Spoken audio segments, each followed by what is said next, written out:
बच्चों, शुभ दिवस।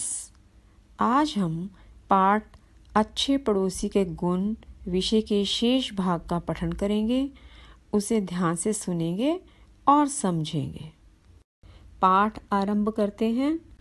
वह कमबख्त तूश का था, उसकी सफाई में 150 की चोट लगी। वह बदकिस्मत तूश का था, उसकी सफाई में लेखक के 150 रुपये लग गए। अपनी आज भी तूश के बारे में सिर्फ इतनी जानकारी है कि वह गर्म कपड़े का ऐसा टुकड़ा है जिसकी धुलाई तक में जेब कटती है, अर्थात बहुत अधिक पैसे लगते हैं। खरीदने में कौन जाने नाक कान की नौबत आती हो। बहरहाल पड़ोसन को तूश पर दाग लगने का हादसा ज्ञात हो गया। उसे पता चल गया था कि तूश के शाल पर दाग लग गया है और उन्होंने तूश दागी करने के लिए हमारी पत्नी को दोषी ठहराया। पड़ोसी ने उल्टा उनकी पत्नी पर भी इल्ज़ाम लगा दिया कि जानबूझकर यह लगाया गया दाग है। उनके अनुसार यह जानबूझकर किया गया अपराध था जिसकी जड़ में जलन और स्पर्धा की भावना थी। पड़ोसी को लगा कि वे उनसे ईर्ष्या करते हैं, वे इतनी महंगी शाल खरीद ही नहीं सकते और जानबूझकर दाग लगाया होगा। उन्होंने आरोप लगाया कि उनकी शुद्ध महंगी चाय की पत्ती के बदले हमारे घर में चाय की पत्ती के नाम पर उसका चूरा उन्हें मांगने पर मिलता था। एक बार उन्होंने अव्वल दर्जे के प्याज उधार दिए और सड़े पिलपिले वापस पाए। ऐसे तूश प्रकरण के बाद हमारे घरों में शीत युद्ध चल रहा है और महिलाओं में बातचीत बंद है।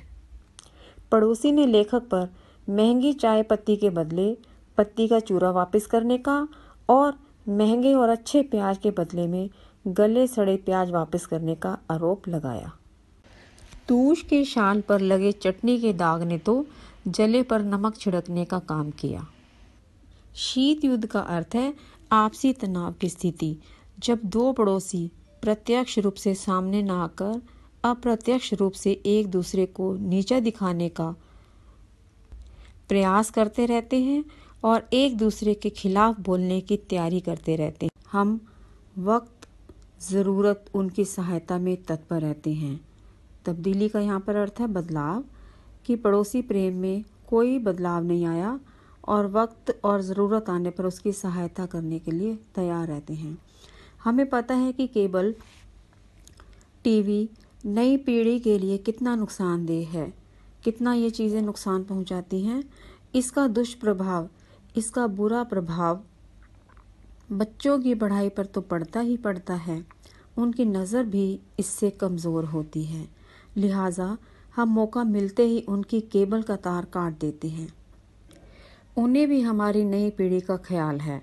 हम उनके साथ जैसा करते हैं ना, वे वैसा ही हमारे साथ करते हैं। हमारा केबल का तार भी अक्सर धाराशायी पाया जाता है। हम उनके मेहमानों का खर्च भी बचाते हैं। कई बार उनका पता पूछने वाले को हमने दूसरे मोहल्लों में दिशा भ्रमित किया है, अर्थात उन्हें किसी दूसरे मोहल्ले में भेज दिया है। पर इस विषय में हमारे प्रति उनका सहयोग कुछ अनुचित किस्म का है। वे कई बार अजनबियों तक को हमारे घर भेज देते हैं। ऐसे सहयोग सौहार्द के बिना पास पड़ोस का जीवन दूभर होने का खतरा रहता है। जीवन जीना मुश्किल हो जाता है। जब से सरकार ने भ्रष्टाचार के विरुद्ध 50 वर्ष में 100वीं बार कमर कसी है। इस वाक्य में लेखक ने एक मुहावरे का प्रयोग किया है, कमर कसना। इसका अर्थ है तैयार रहना। हम पड़ोसी के घर हर दिवाली नए साल के मौके पर भेंट मिठाई लाने वाले के सीबीआई एजेंट होने की चेतावनी देना नहीं भूलते हैं। ये अपना दुर्भाग्य है कि हमें उस प्रकार भ्रष्ट करने तक भी कोई नहीं आता है। लेखक का यहाँ कहना यह है कि हमारी इतनी बदकिस्मती है कि हमें दिवाली पर कोई भी भेंट देने नहीं आता, यानी भेंट देकर हमें भ्रष्ट करने के लिए नहीं आता। बच्चों, लेखक को लगने लगा है कि व्यक्ति और देश के पड़ोसियों के व्यवहार में खास अंतर नहीं है। आखिर देश की इकाई भी व्यक्तियों के समूह से ही बनती है। जैसे हमारे पड़ोसी हमारे प्रति प्रेम और सद्भावना, अच्छी भावना रखते हैं, वैसे ही हमारे पड़ोसी देश भी। शांति, अहिंसा और आंतरिक मामलों में हस्तक्षेप, दखल न करने का असूल हर पड़ोसी देश संसार के सामने सार्वजनिक तौर पर अपनाता है। यह दीगर है, ये अलग बात है कि कभी कभार सीमा क्षेत्र में आतंकवादी गोलीबारी कर लें, उसके जासूस शहरों में बमबारी की योजना बनाएं। थोड़ी बहुत आतिशबाजी तो होती रहनी चाहिए। यूँ भी दूसरा कौन सी दाल खाता है, जानने की इच्छा एक स्वाभाविक जिज्ञासा है। अपनी तो एक ही इच्छा है, हमें अपने पड़ोसी से इतना लगाव है, वह भी हमसे अपने व्यवहार में कुछ सुधार लाए। ताली एक काज से तो बजती नहीं है, दोनों हिल मिलकर अमन चैन से रहें, अर्थात दोनों मिलजुल कर अशांति से रहित जीवन व्यतीत करें। धन्यवाद।